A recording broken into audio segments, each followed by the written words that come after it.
This is Good Friday, and I'm going to be reading from John 20, verse 11. Mary was standing outside the tomb weeping, and so as she wept, she stooped and looked into the tomb, and she saw two angels in white, sitting one at the head and one at the feet, where the body of Jesus had been lying. And they said to her, "Woman, why are you weeping?"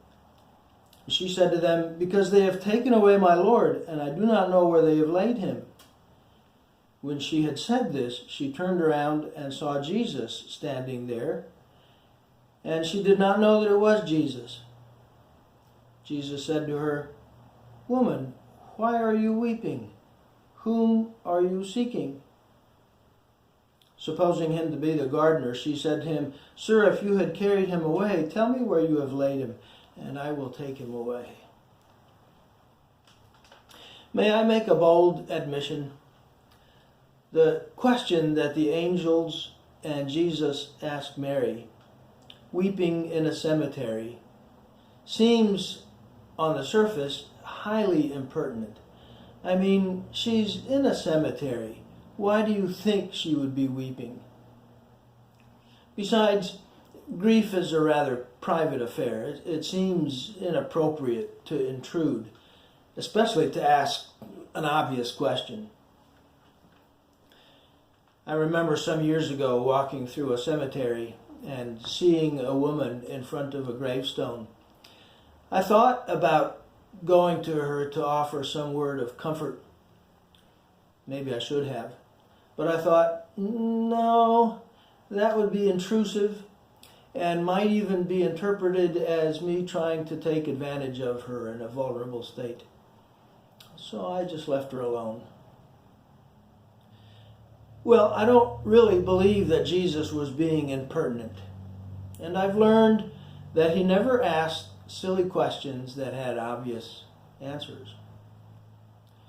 So why did he ask her what appears to be an insensitive question? Why are you weeping in a graveyard? Maybe to spark her memory, to remember that Jesus had promised that even though he would be crucified, yet he would rise again on the third day. She didn't need to grieve as others do who have no hope. And perhaps gently to get her to change her perspective. Right now, all she sees is a grave in a cemetery full of graves. Now all she sees is hopelessness and loss. She just needs to turn her head and see Jesus, full of life, standing before her.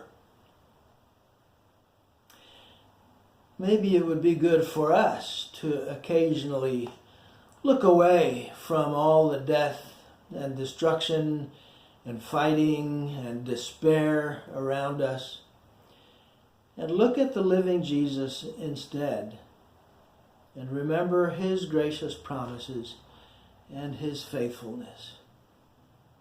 God bless your Friday and God bless your weekend. We'll see many of you on Sunday.